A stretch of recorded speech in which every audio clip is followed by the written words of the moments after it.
Alright guys, so welcome back, and now we're going to talk about this for building technology, and we're going to introduce timber. So welcome to timber, welcome to this video.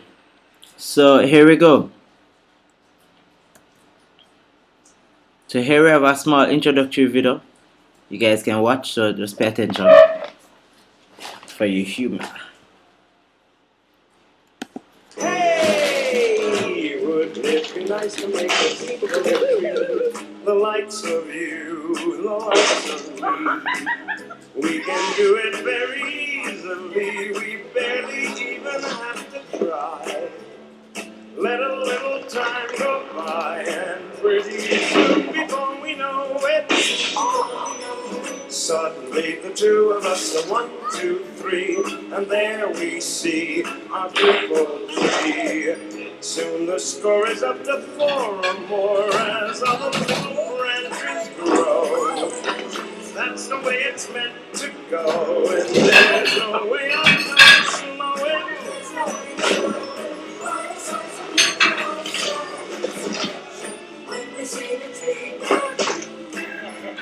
Evidence beyond dispute of all this mutual attraction.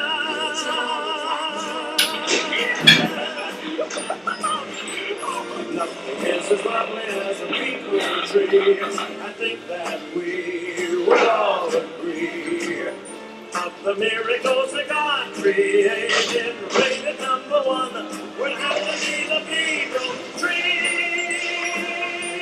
The people tree. The people tree. The people tree.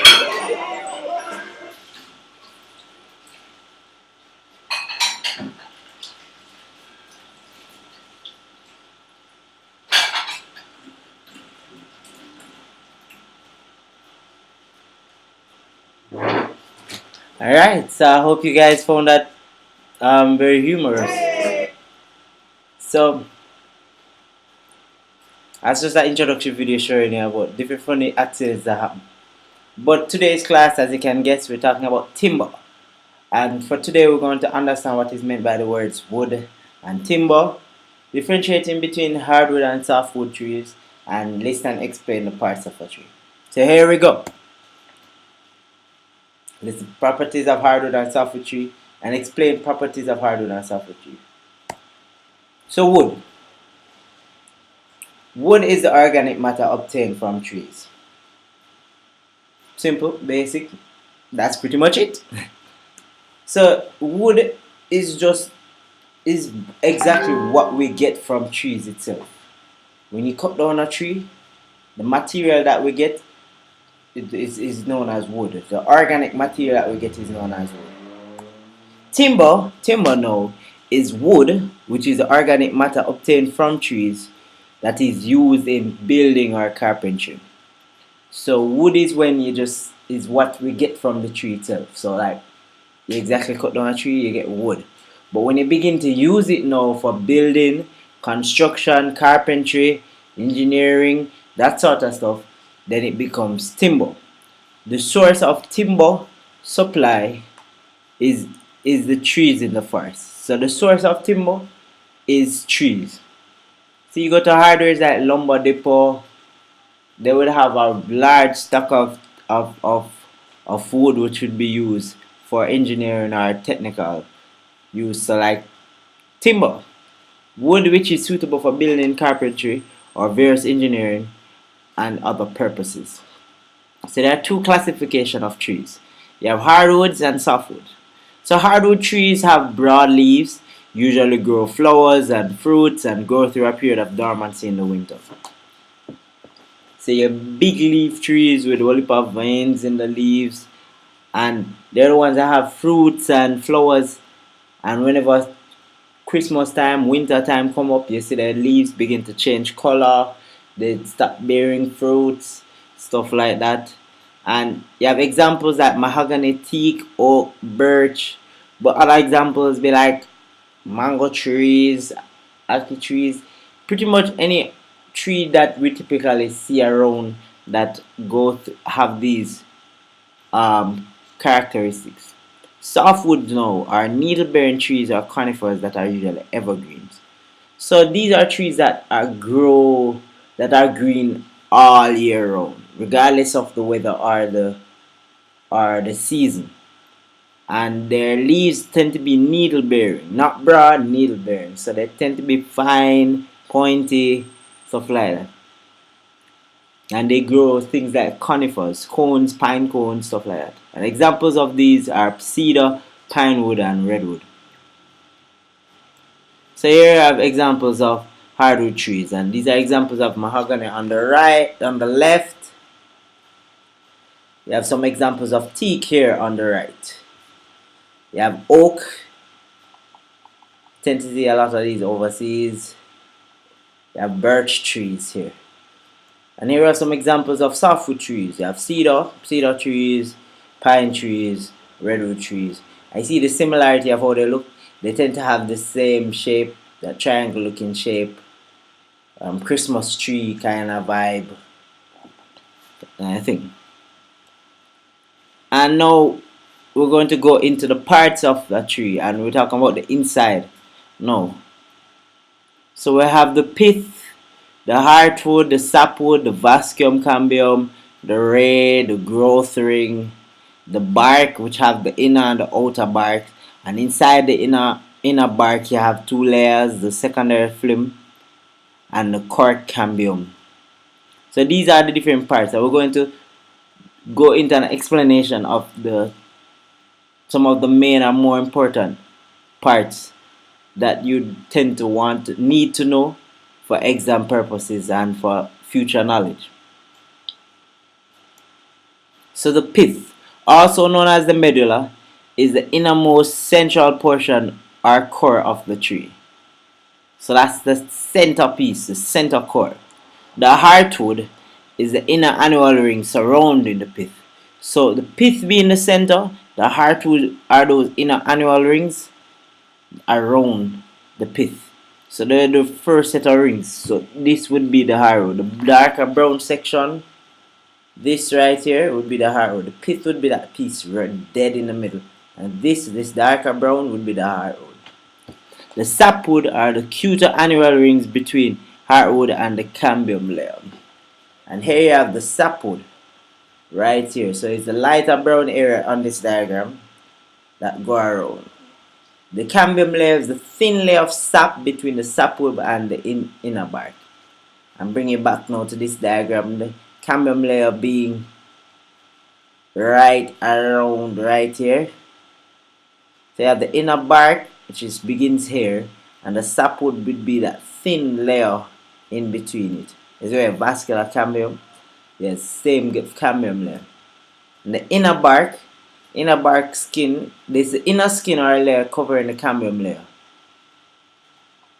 So this is this section, the inner bark. It covers the cambium layer of the tree, and based on the diagram, we have two parts of the inner bark. You have the secondary phloem, which is this right here, this brown with white dots, the spots, fine dots, and the cork cambium, which is that thin layer in between the outer bark and the secondary phloem.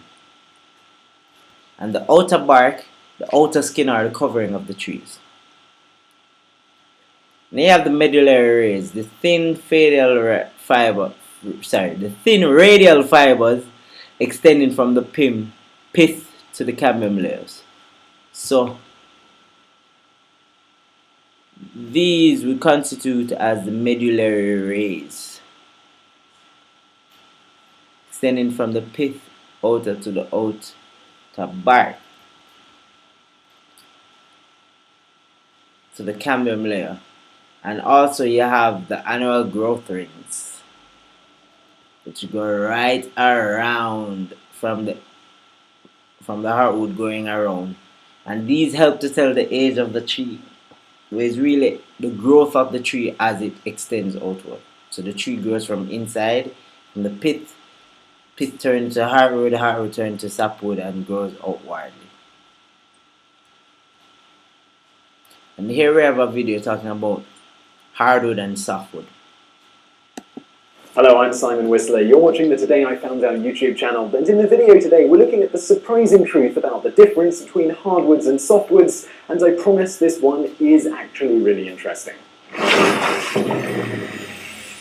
Generally speaking, wood is often put into one of two categories, hardwood and softwood. But what exactly makes a given piece of wood qualify as either hard or soft, and how did those definitions come about? Perhaps the most important and misunderstood aspect of defining wood as either hard or soft is that it has absolutely nothing to do with the individual qualities of the harvested wood itself. The most famous and oft-used example of this concept is that of balsa wood, which, despite being literally one of the least dense, and hence softest woods of all, it is technically classified as a hardwood. Likewise, the wood of the yew tree, which is classified as being a softwood, is a great deal tougher than many hardwoods, including several types of oak. So what exactly is going on here?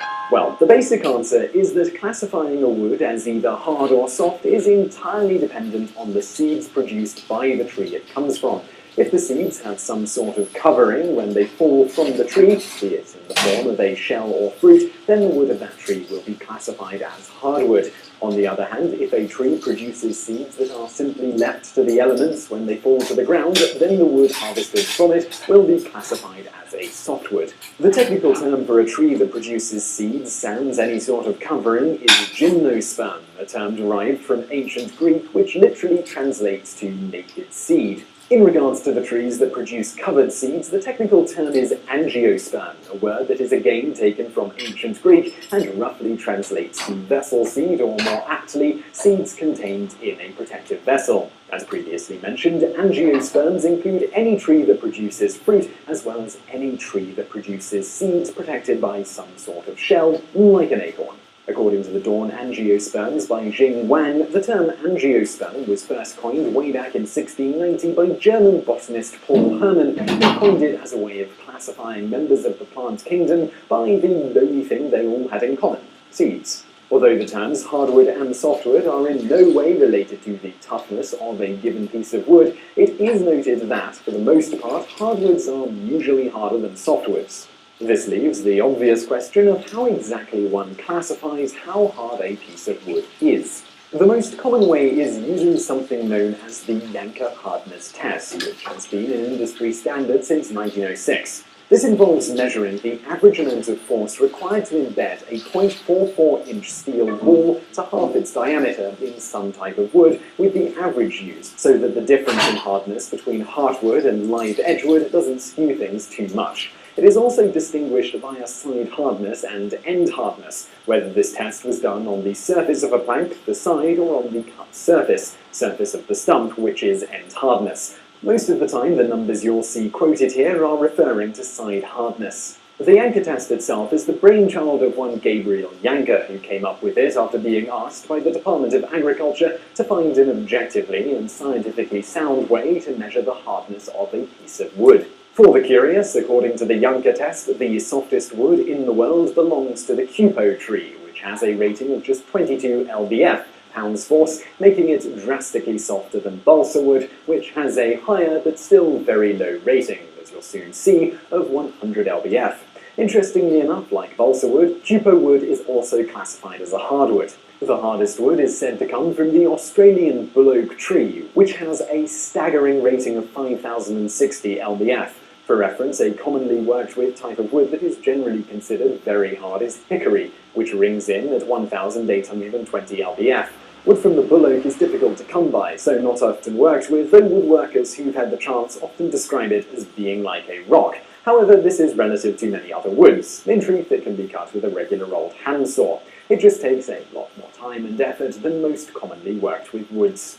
So I really hope you found that video interesting. If you did, please do give us a like below, it really helps out. And also, if you enjoyed this video, share it with a friend. Use one of those social sharing tabs below the video, we'd really appreciate it. Over there on the right, there are a couple of other videos to check out, and thank you for watching.